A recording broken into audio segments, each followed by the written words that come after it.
Hey, I'm glad you joined us today. It's Thursday. I'm up here. We're ready to go. I've got some really exciting things I want to share with you today. I've been working on the devotions today and can't wait to share. But before we do that, what we always do is we take a few minutes, sing, get our heart right so we can listen to God's Word.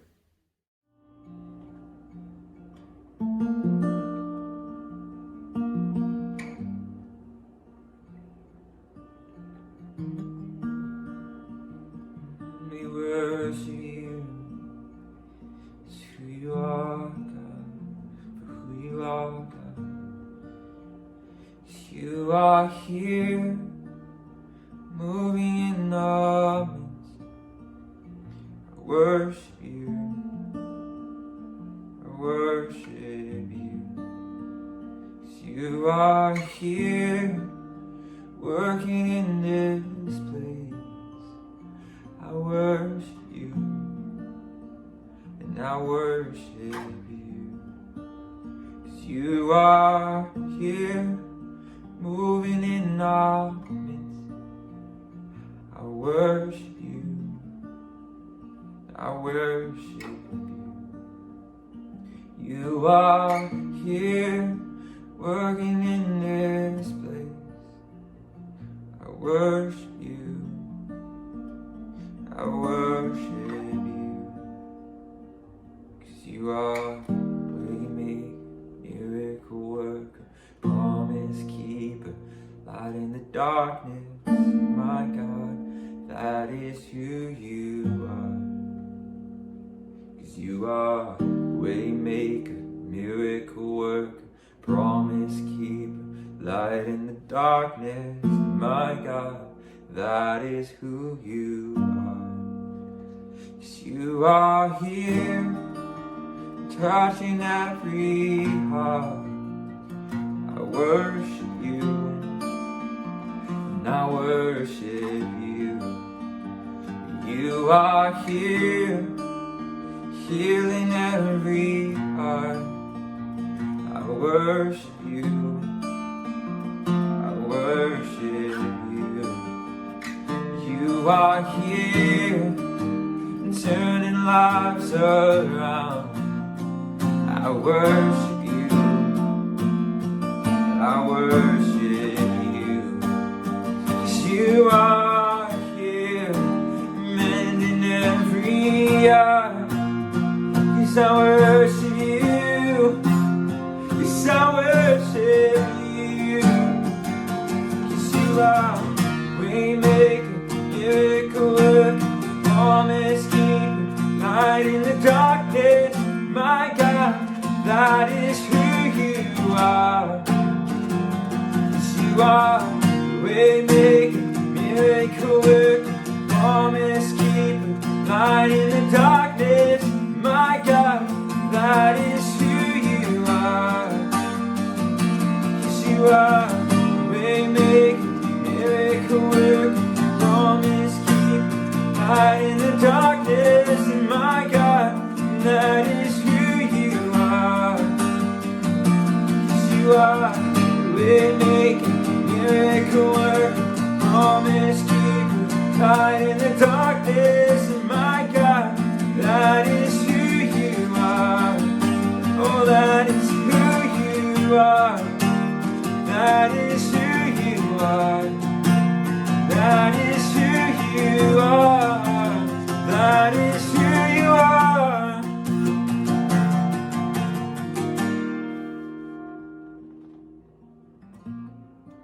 Oh, it's who you are. We worship you. 'Cause even when I don't see it, you're working. Even when I don't feel it, you're working.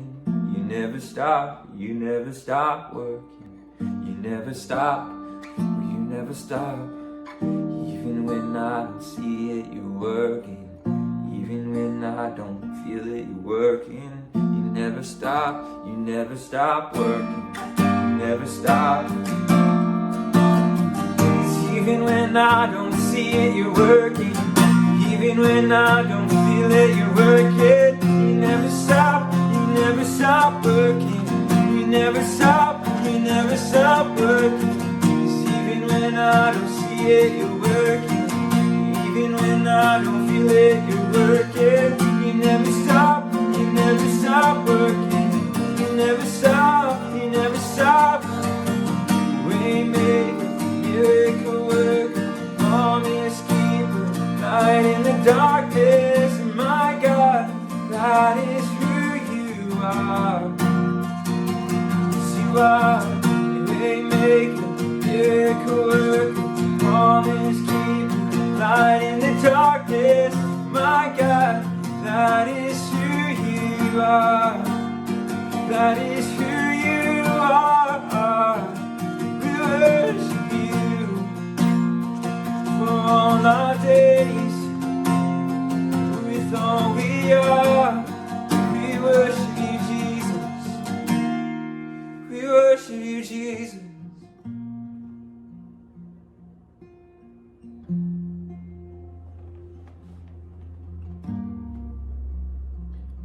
You are waymaker, miracle worker, promise keep, light in the darkness. My God, that is who you are.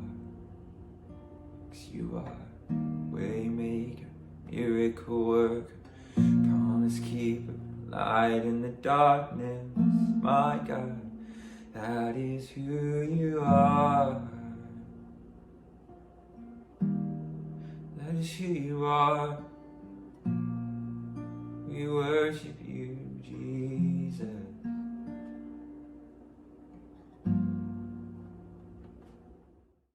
Man, I hope you enjoyed that song. It's a great song. Good way to start the day. It's just to sing.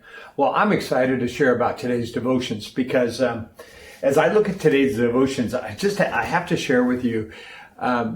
This is probably not one thing that I would ever preach on or ever think about, but in our daily readings, we oftentimes come across things that you put a big question mark on and you wonder, how would we handle that? And today's devotions come from Psalms 94.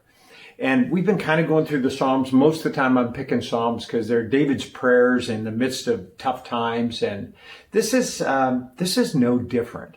Here's a prayer in Psalm 94 that's going to bring up some issues that we can talk about openly today.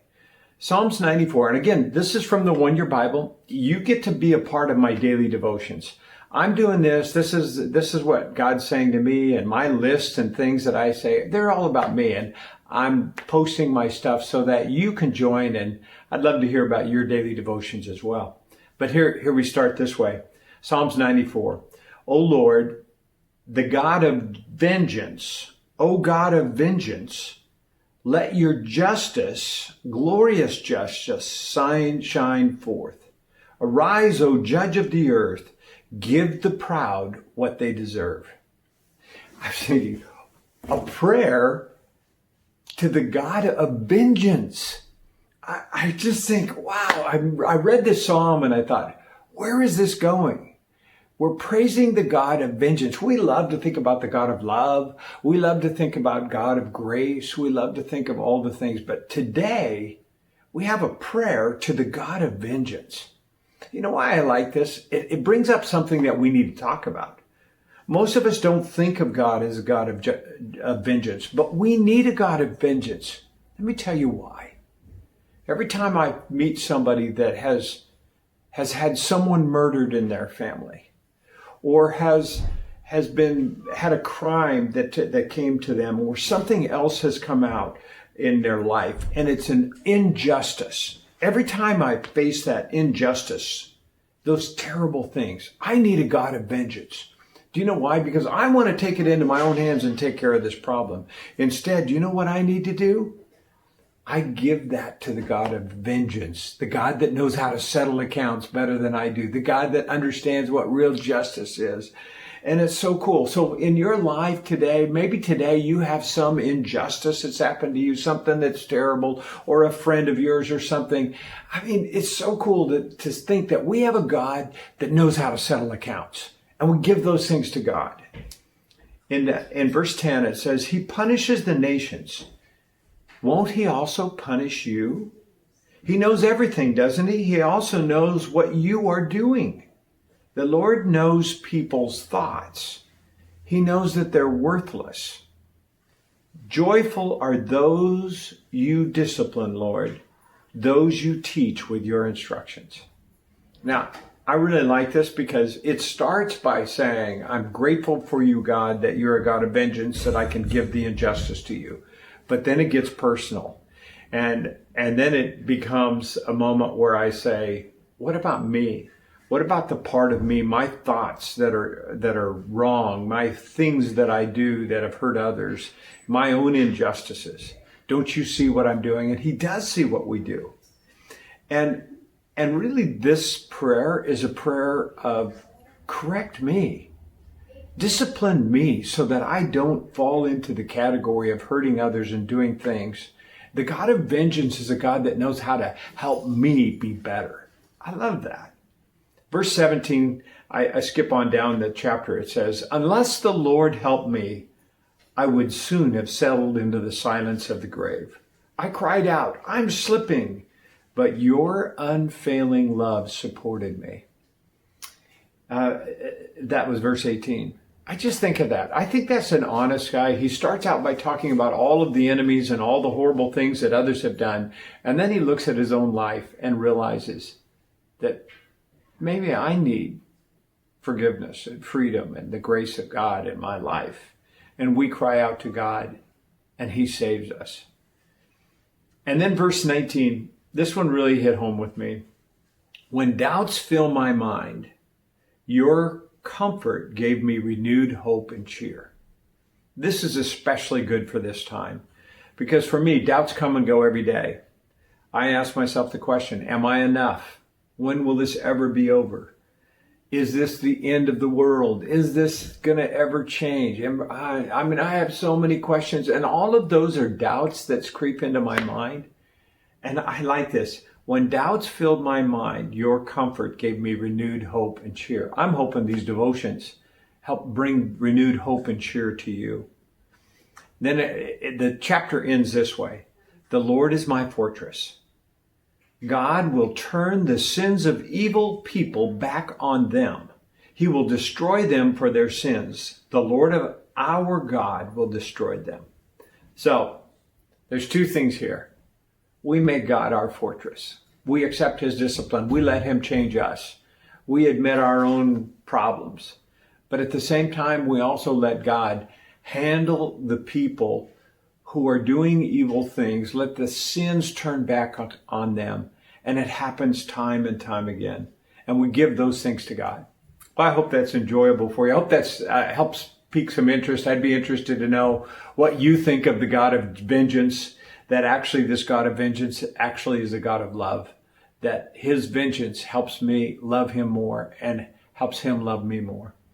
Well, I make my list. Here's the list of the things that I can't control right now. And it comes along the lines of this psalm. The things I can control are the injustice for the poor. I've got to give those things to God. I have some friends that are in tough places, and they're hungry people dying in the streets because of how we've handled this virus as a country. The criminals that are released that are also hurting others. The fear of people. This is interesting.